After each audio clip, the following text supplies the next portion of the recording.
Hello, souls and demons, and welcome back to the show. Today's story is called Creature in the Closet, and it was written by Jake Wick. If you'd like to check it out, the author has a book on Kindle called Nightmares at 3 a.m. I'll leave a link in the description if you'd like to read it. And with that, let's sit back, grip our seats, and enjoy the show. The first thing 9-year-old Bobby associated with that old farmhouse was this weird, musty smell. That was the end of him growing accustomed to the place, at least for a while. His uncle purchased the house because of the price and because of the economic opportunity the surrounding farmlands provided. If he had bought it based on looks, one would have to question his taste. The Kentucky farmhouse was about 100 years old, and at least 3 families, one from Romania and 2 from the States, had lived in it since it had been built. Not even the previous landowner knew much else of the history surrounding the old place. He only held on to the property for as long as he could to put the land in a tip-top shape in order to turn a profit. The man barely touched the house itself, save for a new paint job on the worn wooden exterior. Bobby could already picture the dank scent as he and his uncle pulled up to the front of the house. The car was packed to the brim, to the point that Uncle Todd could barely see through the back window. "And here we are," said Uncle Todd, in his typical casual tone. For Todd, everything was done out of a certain level of obligation. One could reckon that he took on this attitude when Bobby's parents passed in a car accident. But his attitude didn't quite match his actions, as he was anything but a supportive guardian. All Bobby could think about was the smell of that house and of how just about every floorboard wailed when stepped on. "Let's go," Todd continued. "Get your shit." Bobby got out of the car and began grabbing bags. Todd would periodically scold him, giving him a mini lecture on the proper way to carry bags. Bobby second-guessed everything he did, and it was no wonder as to why. When Bobby entered the house, that musty stink blasted its way into his nostrils. He could swear he saw a mouse scurry across the floor. But he would say nothing of it to Todd, who would likely slap him around a bit for making things up. He could already hear what Todd would say. "Complaining about a little mouse, you ingrate." "Your room's upstairs," said Todd, motioning to the staircase. Todd's room was downstairs, next to the living area. Bobby started up the stairs. Each one echoed a long and drawn-out creak upon each one of Bobby's steps. Bobby couldn't stand that noise. He feared hearing those creaking noises while he lay in bed. In fact, he dreaded the thought, for it surely would mean that his Uncle Todd was only on his way upstairs. It wouldn't have been the first time. Bobby entered his bedroom. Across from his little bed was a closet, but the door had no doorknob, and so the door just hung open, leaving the dark void of the closet agape. To the right, on the adjacent wall, was a window that looked out at the cornfields. At the moment, there was a glorious view of the sunset. Bobby didn't have time to appreciate it, though. This place made him uncomfortable. Bobby spent that evening choking down some canned green beans, awkwardly avoiding eye contact with his uncle. If Todd so much as suspected Bobby of being grossed out by the beans, he'd snatch him up by the back of his neck and make his belt sing. "How do you like the new place?" Todd asked. "It's good," Bobby replied quickly. "Good, huh?" "I like it." Bobby crammed more green beans into his mouth so that he wouldn't have to say anything more. Todd glared at him. It took every ounce of Bobby's strength to avoid gagging as the cold and slimy beans slithered down the back of his throat. But he managed. One gag and he would be seeing the back of Todd's hand flying straight toward his face. "We're gonna need to be up at 3 a.m., said Todd. "We gotta beat the sun. At least that'll give us a few hours of cool air to work. We gotta get to planting out in the fields, fertilize the soil, all that." Bobby nodded obediently. "I'm gonna show you how to plant the corn and the soybeans," Todd continued. "In the fall, we'll harvest them. But first, I gotta show you how to work the trencher." Again, Bobby nodded. He feared that anything he said would sound stupid and piss off Todd. Todd looked back at the clock and followed this by standing up. "Best get to bed," he said. Todd started to walk off, but then stopped and turned around. "Oh, and I don't want to have to wake you up in the morning. Got it?" Bobby nodded. "How's that?" Todd asked, rhetorically. "Yes, sir," Bobby quickly replied. "Set your alarm, 3 a.m.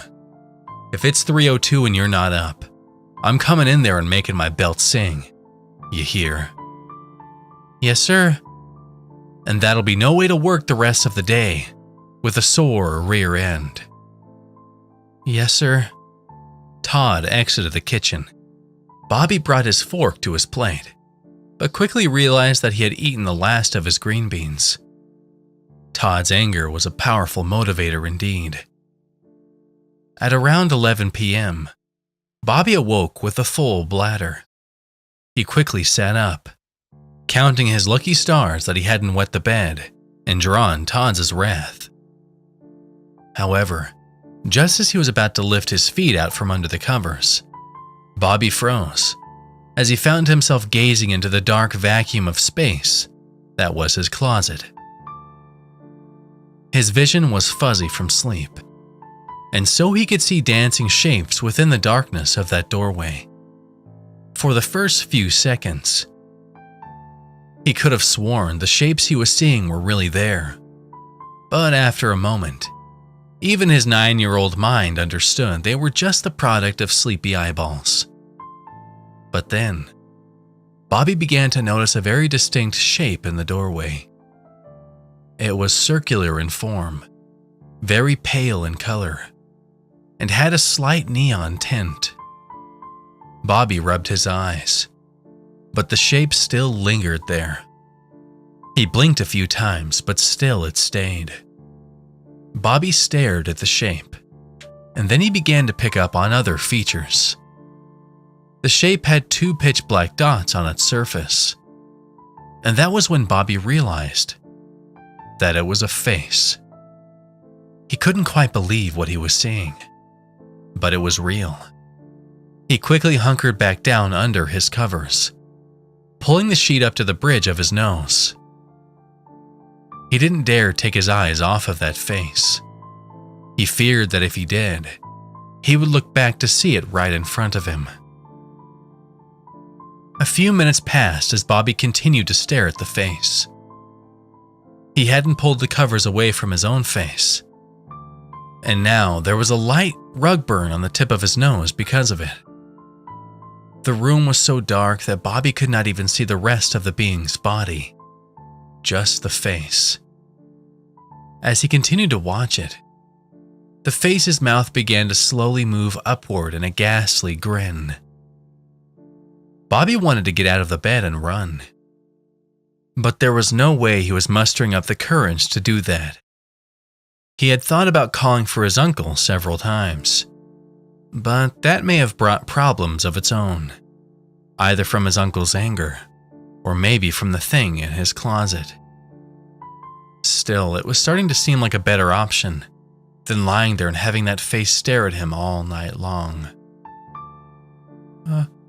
Uncle Todd?" Bobby stammered out. It came out as a small squeak that was just barely above a whisper. Uncle Todd!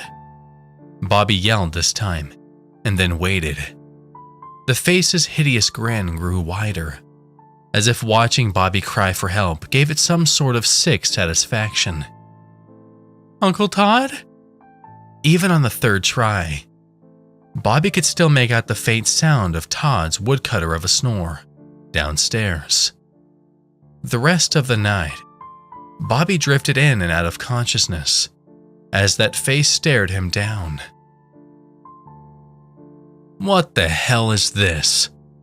Bobby blinked, and the next thing he knew, it was 3 a.m., and he was looking up at a very angry Todd, who was furiously tossing Bobby's piss-soaked sheets across the room. It wasn't long before Bobby felt Todd's vice-like grip on his wrist. Todd yanked Bobby out of bed and to his feet. Any more force than Todd would have ripped Bobby's shoulder right out of its socket. Not only do you not wake the hell up when I tell you, yelled Todd, but then you rub salt in the wound by pissing the bed like an infant. I'm sorry, Bobby shouted. There was a... Bobby's voice drifted off. Todd stared him right in the eye, expectantly waiting for an answer, or better yet, an excuse so he could start hitting Bobby. There was what? Asked Todd. There was something in my closet, Bobby said hesitantly. Todd grimaced at Bobby for a long moment. He followed this by slapping Bobby right to the floor. Bobby lied on the floor, clutching his face as Todd began walking out of the room. Now get dressed, said Todd. Tonight you're gonna wash those sheets. Actually, no. You're just gonna sleep without the sheets. Todd stormed out of Bobby's bedroom, slamming the door behind him. Bobby immediately forgot about the bruise on his face and glanced over at the closet. Thin streams of daylight seeped into the doorway of the closet, and Bobby could see that there was nothing there now but a worn wall and a bar for clothing hangers. Bobby's day was mainly spent getting screamed at by Todd. Just about everything Bobby did was followed up by an angry barrage of choice words from his uncle. His previous night of interrupted sleep only made matters worse. At times, Bobby was shocked simply at the pure longevity of his uncle's anger. How could somebody be angry this much? That evening, Bobby dreaded walking up the stairs. The creaking of the steps no longer bothered him too much, and neither did the house's smell. All he had time to dread at this point was that face in his closet. He had tried to rationalize it with himself, hoping and praying that it had just been one of those half-asleep, half-awake hallucinations. He remembered how his dad used to say that, when he himself was little, he would see tiny little fingers moving around in the carpet upon waking in the middle of the night. Still, no matter how much Bobby tried to rationalize it, that face had looked just too real.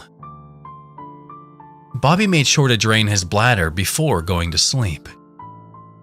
He had to shut the bathroom door, because if you look closely at the corner of the mirror, you could see one half of that closet. When he left the bathroom, Bobby full-on sprinted over to bed, leaping into the air and diving onto the mattress. He decided to sleep with the light on tonight. He could have sworn there was no way in hell he'd fall asleep, especially since he shivered as he lay there, freezing without a blanket. Still, the deprivation set in, and soon, Bobby was lights out. Upon waking that morning, Bobby was thankful that he hadn't woken up in the middle of the night. Granted, Uncle Todd's ascending footfalls were not the most reassuring thing to wake up to in the morning, but anything was better than that ghastly face. As he listened to Todd coming up the stairs, Bobby felt the very strong itch on his forearm. As he scratched away at it, the itch began to grow in intensity, and soon, it began to burn. Bobby glanced over at his arm and immediately was filled with unease. On his arm was a thin marking, clearly a bite mark. That much was apparent even to 9-year-old Bobby. There were 2 distinct markings that were a part of a larger bite.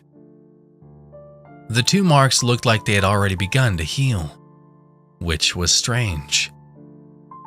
Bobby's examination of his odd little bite mark was interrupted by Todd's hasty entrance into his room. Todd knocked on Bobby's already open door, snapping him out of his thoughts. "Let's get," said Todd. Bobby planted corn and soybeans as far away from his uncle as possible. He constantly checked over his shoulder, hoping that senile old man would keep his distance. Every few minutes, after checking to make sure Todd wasn't watching him, Bobby would examine the bite mark on his arm. Oddly enough, it burned and itched even more in the sunlight. The bite was not from any sort of insect. Bobby knew this much. It looked like it had been left from a human mouth. A short time later, Bobby realized that his bite mark was not the only thing that was itching and burning. No. His entire arm felt like it had received the worst sunburn ever known. And yet there was no indication of a burn upon it. The skin on his arm was tan and unburnt, not a tinge of red. Bobby did his best to ignore the burning sensation. Any one complaint would have Todd kicking his ass up and down the field. At 8 o'clock in the morning, ignoring the pain was tough but doable. Every time Todd would walk off to take a piss or grab another piece of equipment, Bobby would take it as an opportunity to rest in the shade. Upon doing so, the burning sensation in his arm would cool off a bit. But as the sun rose higher and higher in the sky, so the shaded areas became more and more sparse. Soon, Bobby found himself taking refuge in the only shaded spot he could find. A little patch of shadow from the woodshed, which was in direct view of just about anywhere on the farm. "Hey!" Bobby nearly had a heart attack as he heard Todd's voice echo across the fields. He looked over his shoulder to see Todd standing about 100 yards away, one hand on his hip and the other on his forehead to shield his eyes from the sun. He was looking right at Bobby, who was hanging out in the shade, scratching away at the bite mark on his arm. "The hell you doing, boy?" Todd continued. Bobby struggled to think of an answer. "I have a bite on my arm," Bobby replied. "You're about to have a welt on your arm if you don't get back to it. A little bug bite stopping you from working?" Bobby reluctantly stepped back out into the sunlight and continued planting seeds. Uncle Todd was onto him now. He'd be keeping a close eye on Bobby the rest of the day. Bobby was quite sure of that. As the sun rose nearer to its midday position, the burning sensation on Bobby's arm began spreading toward the rest of his body. His skin was on fire now, and it was just about unbearable. It was as if he had been sunburned from head to toe. But again, there was not a patch of redness on him. Still, the pain was excruciating, and Bobby wasn't sure how much longer he could bear it. There weren't many things that scared him more than Todd's belt blows, but this pain within his skin was as frightening as it was inexplicable. While the pain atop Bobby's skin grew more and more intense, the bite mark began to ooze and fester, sort of like poison ivy. Bobby had gotten poison ivy before, but the discomfort that arose from the bite mark was on another level. It itched and burned, and the more he itched it, the more it burned. And the more it burned, the worse the itch. It was a lose-lose situation, especially with Uncle Todd expecting another few hours of work from Bobby. It was about 10:30 when Bobby knew he couldn't go on like this. Some part of him knew that the itching and burning would lessen if he got out of the sun. It was strange and it didn't make sense, but Bobby had realized it through a morning of trial and error. He figured that his uncle, who was now somewhere deep in the cornfield, was a problem best dealt with later. For now, the pain was just too much. Bobby would have killed someone just to cease it. He dropped everything and broke into a run for the house.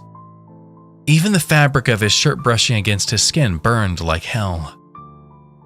It was the longest jog of his entire life, even though the farmhouse was only a few hundred yards away.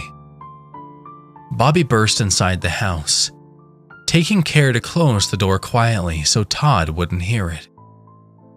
He panted like crazy, wincing from the pain. But just as he had suspected, it quickly began fading away the moment he was back inside. In just 30 seconds, the burning sensation was completely gone, and it was as if it had never been there in the first place. Bobby stared down at his arms with pure confusion. He pressed 2 fingers to one and pulled them away. The standard visual test for a sunburn. There wasn't one. Bobby continued to glance out the window in a paranoid fashion. After just a few minutes, his heart sank as he saw Todd angrily pacing the farm, searching for him. Bobby began shifting around, trying to think of what to do next. If he stayed inside, Todd was bound to come looking for him, but he simply couldn't deal with that burning pain. Not again. He had to think of something and fast, because Todd was now on his way toward the house. Bobby ran into the kitchen, grabbed a glass, and poured tap water into it. As he began sipping from the glass, he heard the front door open. "Bobby," Todd shouted in a "so help me if you're in here" manner. Bobby hesitated as he continued to gulp down water. He pulled the glass away from his lips, making sure his voice reflected that he had just finished drinking water. "In here," he said, "getting water." The sound of Todd's approaching footsteps followed. He entered the kitchen and stared Bobby down. "Why don't we get you a jug?" said Todd. "Here, let's get you a jug. I don't need you passing out on me." Great, thought Bobby, as he watched Todd sift through various items in the pantry. He couldn't go back outside. He just couldn't do it. "Uncle Todd?" said Bobby. "What?" Todd immediately replied. My skin's hurting me." "Pardon?" Todd stopped what he was doing and aimed one ear at Bobby. "My skin's burning," said Bobby. "Where?" "Everywhere." "Did you get poison ivy?" "I don't know, it only hurts when I'm in the sun." Todd backed out of the pantry and approached Bobby, kneeling down on the ground and scrutinizing him. "That don't make sense," said Todd. "It burns so bad," said Bobby. "I can't take it." Todd huffed in irritation, staring down at the ground as he thought of what to do. "Well," said Todd as the wheels inside his head turned. "I guess if you ain't gonna work, then you ain't getting supper, right?" "I guess," Bobby timidly replied. "Get upstairs. I don't want to see you till tomorrow morning. And you better not scratch. It'll make it worse." "Yes, sir." Todd stormed out of the house, and now Bobby was confronted with the idea of once again going upstairs by himself. That bedroom of his had a presence that was beyond ominous. But now, Bobby was beginning to realize that the sunlight pouring in through the kitchen window was causing his skin's burn to slowly return. And with that, Bobby began booking it towards the stairs. When he entered his bedroom, the first thing he did was shut the blinds on his window. Bobby flipped on the light, keeping a watchful eye on the closet, which looked like a gaping mouth that was ready to devour him. He plopped down on his bed. At the foot was a pile of now clean sheets that thankfully no longer smelled of piss. The burning of his skin faded away once again. Bobby's thoughts were interrupted by the sound of footsteps coming up the stairs. The sound thoroughly startled him, since he hadn't heard anyone enter the house. He was sure he had watched his uncle walk outside, so why hadn't he heard him come back in? Bobby braced himself as the footsteps grew nearer. He hunkered down in his bed, rolling over on his side with his back to the door, shutting his eyes and pretending to be asleep. The footsteps halted for a moment or two. Bobby tuned his ears, the silence deafening. What he heard next could be best described as several fingertips making contact with his wooden door, pushing it slightly open. This was followed by more silence, which greatly unsettled Bobby. Curiosity got the best of him, and he rolled over to see just who was at the door. What he saw next made his heart jump to his throat. Two pitch-black eyeballs peered at him through the doorway. They were attached to that pasty white face he had seen in his closet just 2 nights ago. Bobby was frozen with fear for several moments. The black eyes did not even blink, and their owner was completely unmoving. Snapping out of his fearful trance, Bobby leapt up and dove for the cover on the side of his bed.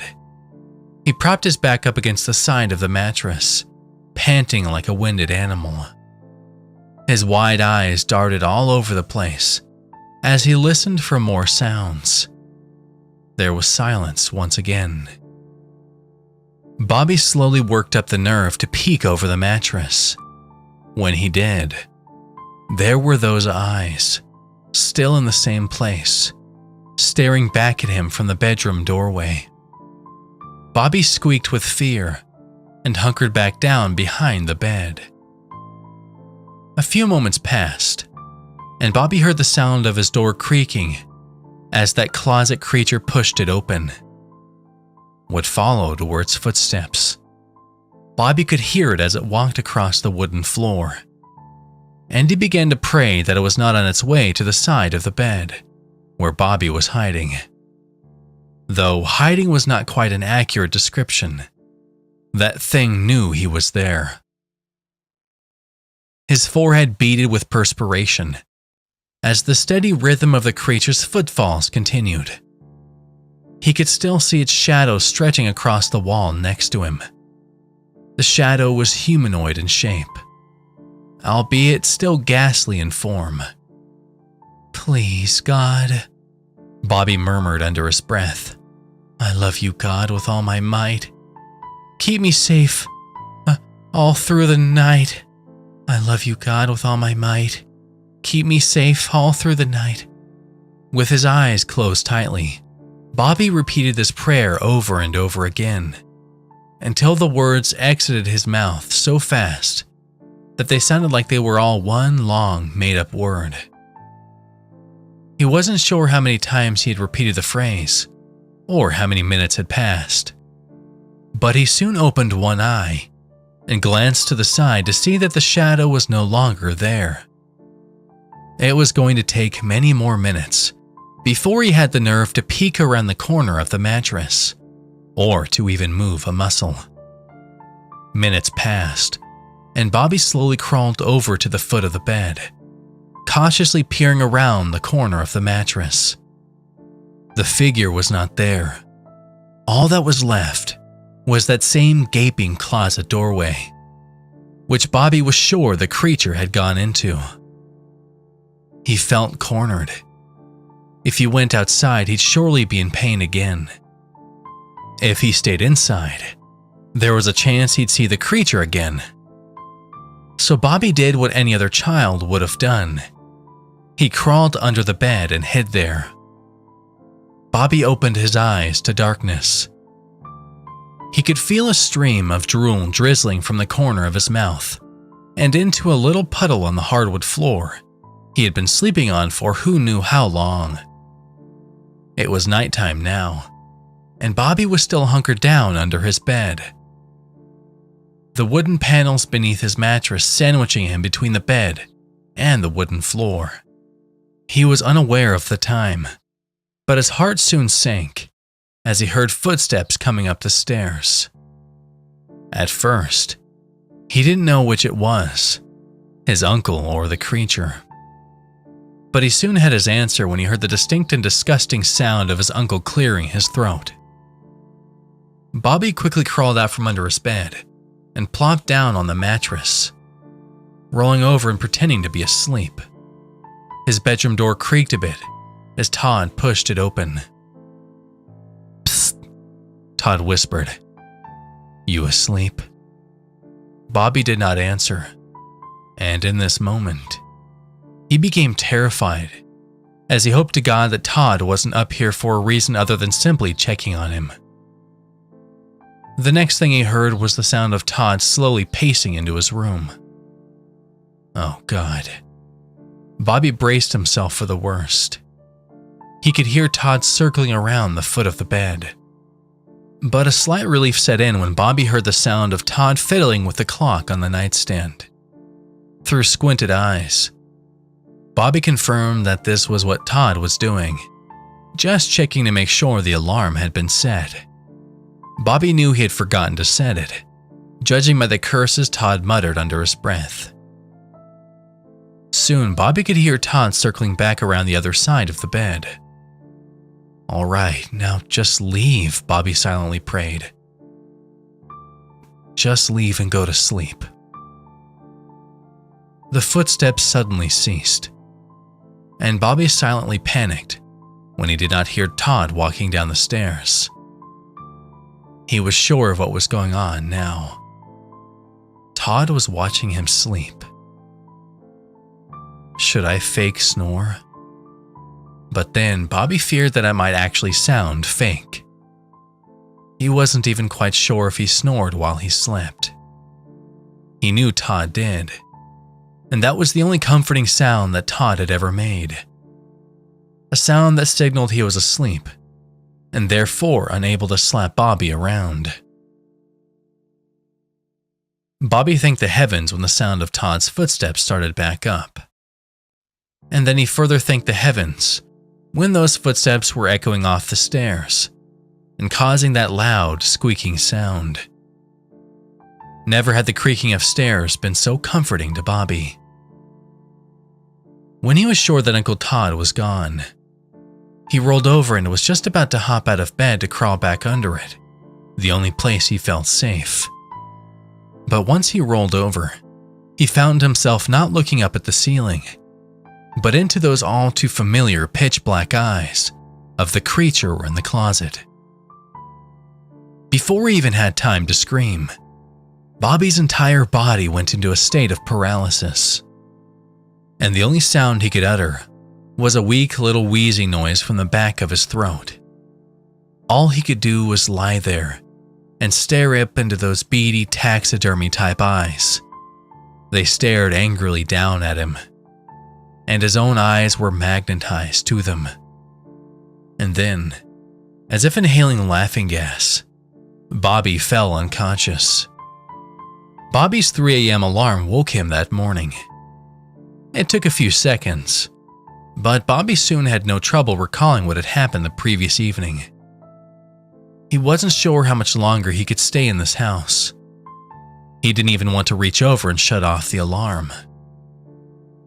That bed was now the only safe haven for him, and even being atop the bed was not ideal.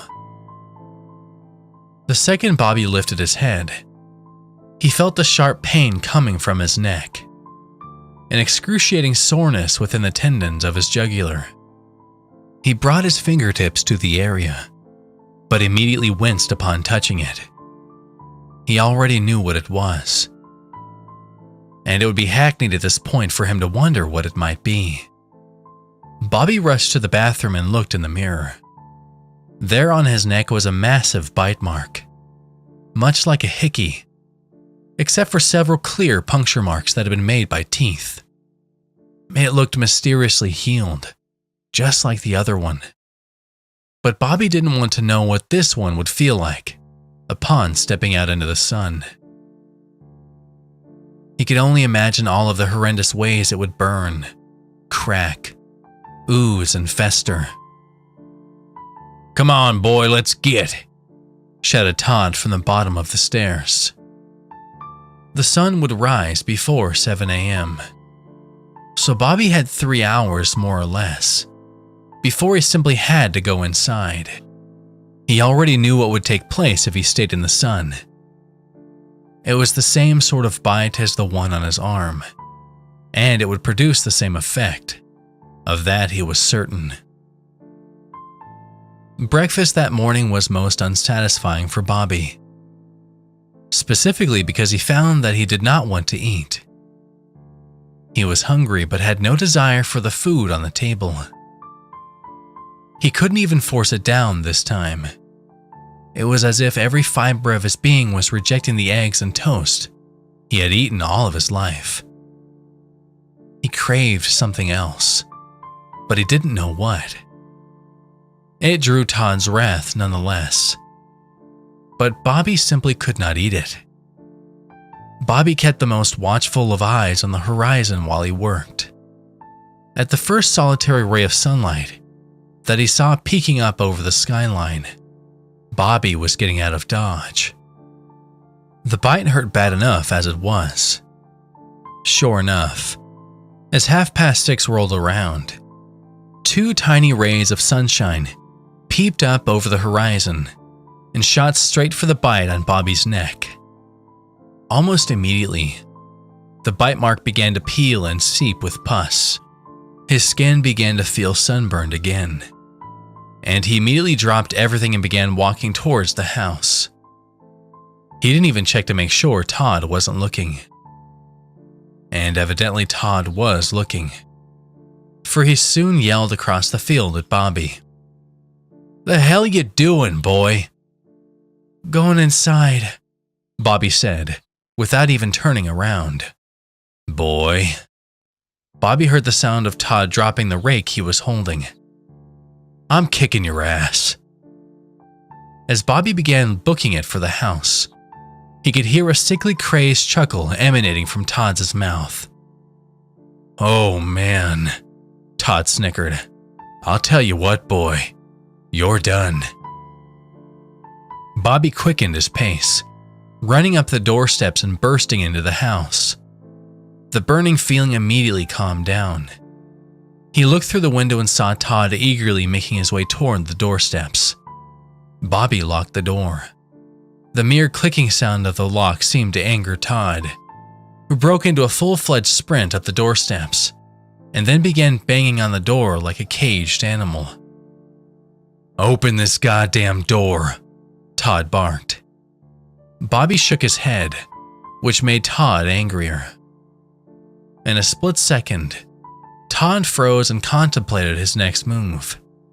And then, in one additional second, he ran down the doorsteps and ran to the corner of the house. Bobby began sprinting for the back door. He had to lock it before that bastard got in. If Todd got inside, it was over.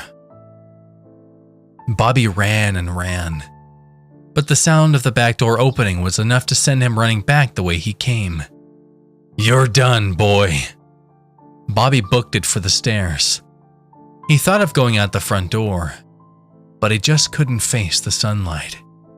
Not again. He ran up the stairs. About halfway up, he looked over his shoulder to see Todd begin his own ascent upstairs. "Where are you going?" Todd asked maniacally. "Where are you gonna go, huh?" Bobby burst into his room and slammed the door shut, locking it just in time. The doorknob began wiggling wildly as Todd tried to open it. "Open this door now! Open it!" "Go away!" Bobby shouted. "Boy, I'ma kick it down." There was silence for a moment, as Todd seemed to be giving Bobby some sort of choice to open the door. But at the heart of it, there really was no choice. Bobby was going to have to face the music. "Alrighty, you little shit."